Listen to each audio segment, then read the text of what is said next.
गुरुर्ब्रह्मा गुरुर्विष्णु गुरुर्देव महेश्वरा गुरु साक्षात् परम ब्रह्म तस्मै श्री गुरुवे नमः। वर्णानां शृंगानां रसानां छन्दसां मंगलानां च कर्तारो वन्दे वाणी विनायको या कुन्देन्दु सारहारधवराय शुभ्रवस्तावताय वीणावर्दण्डमण्डितकराय श्वेतपद्मासना या ब्रह्माच्युत शंकरा प्रवृत्तिर्विदेवे सदा वन्दिता सा मां पाः सरस्वती भगवती निशेषजाड्यापा। ओम सर्वमंगलमांगल्ये शिवे सर्वार्थसाधिके शरणे त्र्यंबके गौरी नारायणी नमोस्तुते। ओम तत्सवितुर्वरेण्यं भर्गो देवस्य धीमहि धियो यो न प्रचोदयात्। ओम त्र्यंबकं यजामहे सुगन्धिं पुष्टिवर्धनम् उर्वारुकमिव बन्धनान् मृत्योर्मुक्षीयमामृतात्। ओम जातवेदसे सुनाम सोमराति यतो निधिहैद्वेदा साना पर्षद दुर्गाण विश्वानात्र सुंदम दुर्तात्यग्नि। ओम बोलो सताक्षरी गायत्री मैया की जय। ओम रम दूम चाओम भूर्भुवः स्वः त्र्यंबकं यजामहे सुगन्धिं पुष्टिवर्धनम् उर्वारुकमिव बन्धनान् मृत्योर्मुक्षीयमामृतात्। ओम स्वाहा ओम भुवः ओम भुवः ओम स्वाहा जुं ह्रौं गों।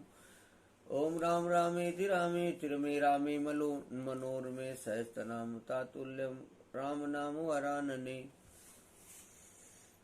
हे राधे वृषभानुभूतरे गंधर्विके राधिके हे कृष्णानन पंकज भ्रमर के कृष्ण प्रिय माधवी हे वृंदावन नागरी गुणिदे दामोदर प्रेयसे श्री ललितादिके प्रिय सखे प्राणादिके पाहि मां शरणागतम पाहि मां शरणागतम पाहि मां शरणागतम।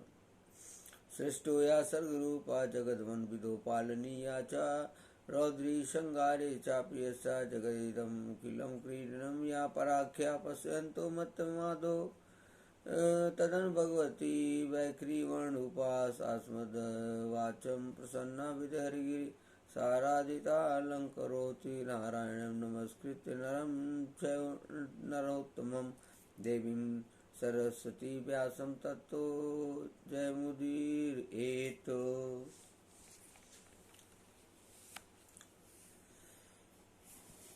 ओम हंसा सोहम हंसा शिवा हंसा शिवा सोहम शिवोहम शिवोहम शिवोहम शिव भूत्वा शिवमजेत।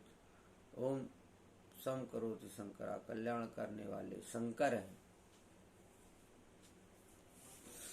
ओम श्री भगवताय नमः। ओम श्री भगवताय नमः। ओम श्री भगवताय नमः।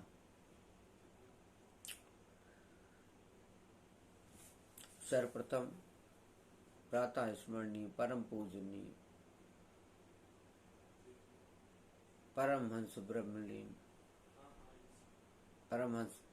ब्रह्मलीन अत्रिमुनि महाराज जी के चरणों में कोटि कोटि नमन है। उनके गुरु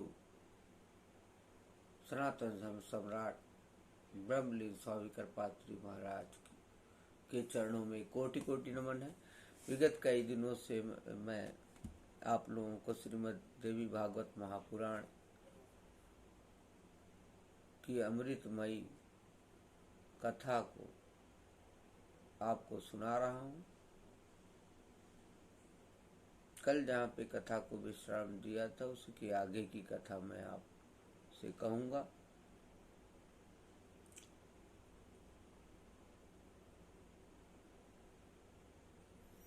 भगवान विष्णु के हयग्रीव अवतार का कारण तथा हयग्रीव स्वरूप से हयग्रीव दानव का वध।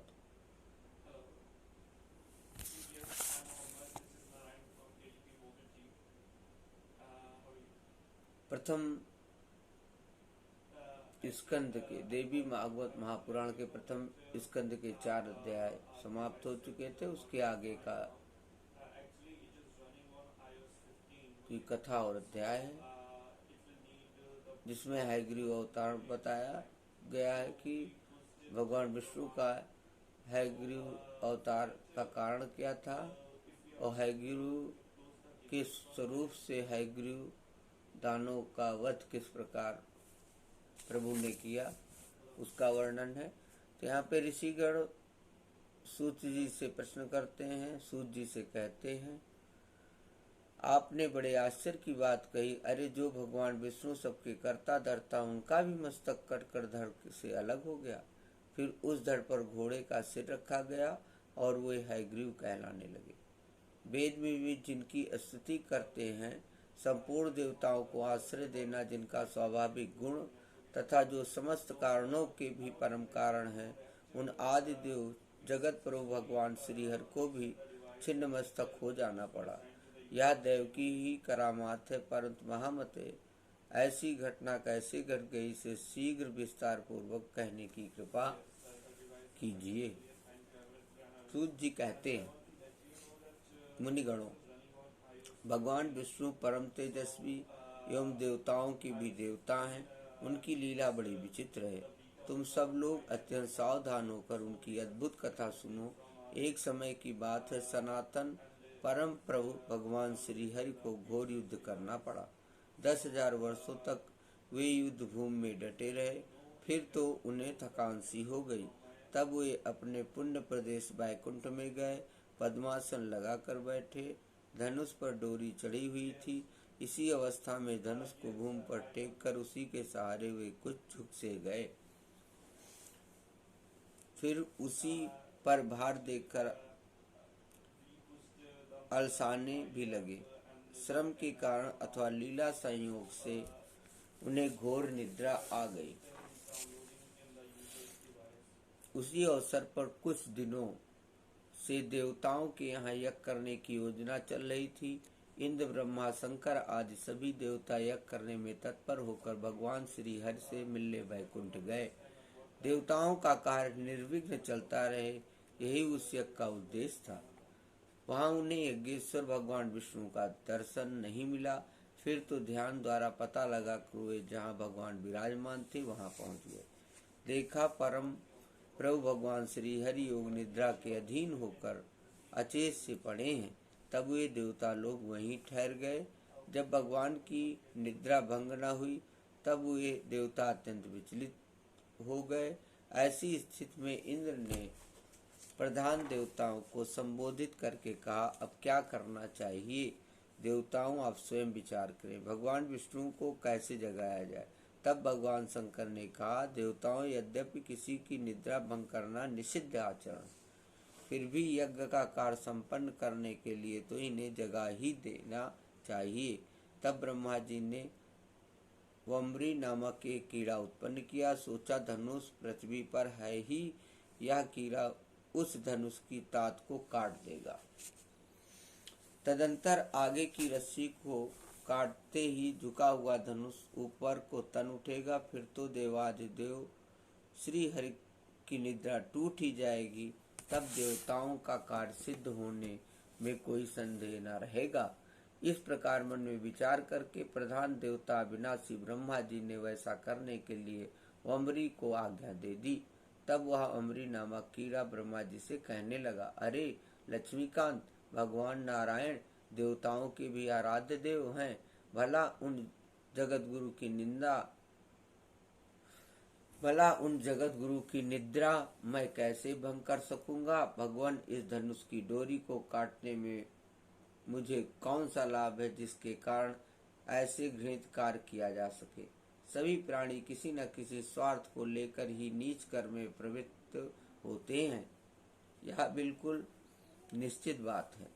इसलिए यदि मेरा कोई निजी काम बनने वाला हो, तभी इसे काटने में मैं तत्पर हो सकूंगा। ब्रह्मा जी ने कहा, सुनो, हम लोग तुम्हें यज्ञ में भाग दिया करेंगे। यह निजी लाभ मानकर अब तुम शीघ्र हमारा काम करो, अर्थात भगवान श्री हरि को जगा दो। देखो, यज्ञ में हवन करते समय अगल बगल जो भी हविष्य गिर जाएगा वह तुम्हारा भाग है, यह समझ लो। अच्छा, अब हमारा काम बहुत जल्दी हो जाना चाहिए। सूत जी कहते हैं, इस प्रकार ब्रह्मा जी के कहने पर उसी क्षण वम्री ने प्रत्यंचा को, जो नीचे भूमि पर थी, खा लिया। फिर तो धनुष बंधन मुक्त हो गया। प्रत्यंचा कटते ही दूसरी ओर की डोरी भी वैसे ही ढीली पड़ गई। उस समय बड़े जोर से भयंकर शब्द हुआ। जिससे देवता भयभीत उठे। चारों ओर अंधकार छा गया, सूर्य की प्रभा क्षीण हो गई। फिर तो सभी देवता घबराकर सोचने लगे, अहो ऐसे भयंकर समय में पता नहीं क्या होने वाला है। ऋषियों समस्त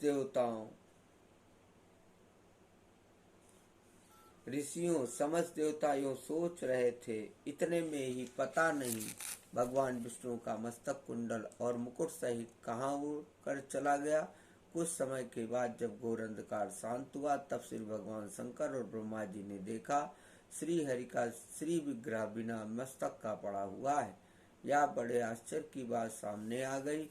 भगवान विष्णु के केवल धड़ को देखकर उन श्रेष्ठ देवताओं को आश्चर्य की सीमा न रही। अब वे चिंता के उमड़े हुए समुद्र में डूबने उतराने लगे। बोलो जगदम्बा मैया की जय, बोलो विंध्यवासिनी मैया की जय, बोलो कड़े वाली शीतला मैया की जय, बोलो मैहर वाली शारदा मैया की जय, बोलो मनसा देवी मैया की जय। अत्यंत दुखी होकर उनकी आंख जल बरसाने लगी। वे विलाप करने लगे, हाँ नाथ, आप तो देवताओं के भी आराध्य एवं सनातन प्रभु। फिर भगवान संपूर्ण देवताओं को निष्प्राण करने वाली यह कैसी दैवी विचित्र घटना घट गई। ब्रह्मा जी ने कहा, काल भगवान ने जैसा विधान रचा है वैसा ही अवश्य होता है। यह बिल्कुल असंदिग्ध बात है। जैसे बहुत पहले काल की प्रेरणा से भगवान शंकर ने मेरा ही मस्तक काट दिया था, उसी तरह आज भगवान विष्णु का भी मस्तक धड़ से अलग होकर समुद्र में जा गिरा है। सचीपत देवराज इंद्र के हजारों भाग हो गए। उन्हें दुखी होकर स्वर्ग से गिर जाना पड़ा और मानसरोवरों में जाकर वे कमल पर रहने लगे। अतएव तुम्हें बिल्कुल शोक नहीं करना चाहिए। तुम सभी उन सनातनमयी विद्या स्वरूपिणी महामाया का चिंतन करो। वे प्रकृतिमयी भगवती निर्गुण स्वरूपिणी एवं सर्वोपरि विराजमान है। अब वे ही हमारा कार्य सिद्ध करेंगी। वे जगत को धारण करती हैं, उनका नाम ब्रह्म विद्या भी है। सब प्राणी उन्हीं की संतान है। त्रिलोकी में चर और अचर जितने भी प्राणी हैं, सब में वे विराजमान हैं। सूत जी कहते हैं, फिर ब्रह्मा जी ने वेदों को जो सामने देह धारण करके उपस्थित थे आज्ञा दी। ब्रह्मा जी ने कहा, ब्रह्म विद्या स्वरूपिणी भगवती जगदम्बिका परम आराध्या है। उन सनातनी देवी के अंगों का साक्षात्कार होना कठिन है। वे भगवती महामाया संपूर्ण कर्मों को सिद्ध कर देती हैं। अतः तुम लोग उनकी स्तुति करो। तदंतर सुंदर शरीर धारण करने वाले वेद ब्रह्मा जी का कथन सुनकर उन भगवती का जो ज्ञान गम्य है, महामाया नाम से प्रसिद्ध है तथा जिन पर संपूर्ण जगत अवलंबित है, स्तवन करने लगे। वेद बोले, देवी आप महामाया है, जगत की सृष्टि करना आपका स्वभाव है। आप कल्याण में विग्रह धारण करने वाली एवं प्राकृतिक गुणों से रहित हैं। अखिल जगत आपका शासन मानता है तथा भगवान शंकर के आप मनोरथ पूर्ण किया करती हैं। माता, आपके लिए नमस्कार है। संपूर्ण प्राणियों को आश्रय देने के लिए आप पृथ्वी स्वरूपा हैं। प्राणधारियों के प्राण भी आप ही हैं। धी, श्री, कांति, क्षमा, शांति, श्रद्धा, मेधा, धृति और स्मृति, ये सभी आपके नाम हैं। ओंकार में जो अर्धमात्रा है वह आपका स्वरूप है। गायत्री में आप प्रणव है। जया, विजया, धात्री, लज्जा, कीर्ति, स्पृहा और दया, इन नामों से आप प्रसिद्ध हैं। माता, हम आपको नमस्कार करते हैं। आप त्रिलोकी को उत्पन्न करने में बड़ी कुशल हैं। आपका विग्रह दया से परिपूर्ण है। आप माताओं की भी माता हैं। आप विद्यामयी एवं कल्याण स्वरूपिणी हैं। आपका सारा प्रयत्न अखिल जगत के हितार्थ होता है। आप परम पूज्य हैं। वाग बीज आपका स्थान है। ज्ञान द्वारा संसार जनित अंधकार को आप नष्ट कर देती हैं। ब्रह्मा, विष्णु, महेश, इंद्र, अग्नि और सरस्वती, सूर्य, ये जो भूमंडल के स्वामी कहे जाते हैं, उन्हें भी आपने ही नियुक्त किया है। इसलिए आपके समक्ष उनकी कुछ भी प्रधानता न रही। आप चराचर जगत की जननी जो ठहरी। जगदम्बिके, आपको जब अखिल भूमंडल को उत्पन्न करने की इच्छा होती है, तब आप ब्रह्मा, विष्णु और महेश आदि मुख्य देवताओं को प्रकट करती हैं। यहीं पे कथा को विश्राम करते हैं। अगले दिन आगे दिन की कथा होगी। बोलो जगदम्बा मैया की जय। माता रानी का संकीर्तन करते हैं, माँ सरस्वती का। जय जय सरस्वती माँ सुन लो विनय हमारी। जय जय सरस्वती माँ सुन लो विनय हमारी। है हंस की सवारी चितवन मधुर तुम्हारी। वागीस प्राण प्यारी सुन लो विनय हमारी।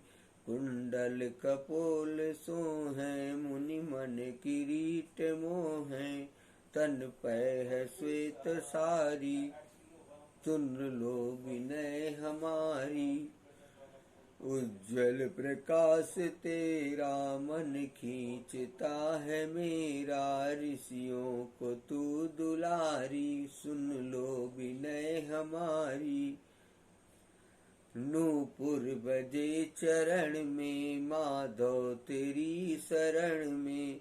बीड़ा मधुर बजाली सुन लो विनय हमारी।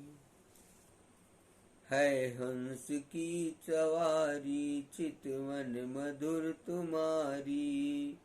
बागीस प्राण प्यारी सुन लो विनय हमारी। हरि ओम हरि ओम हरि ओम। ओम श्री भगवते नमः। ओम श्री भगवते नमः। ओम श्री भगवते नमः।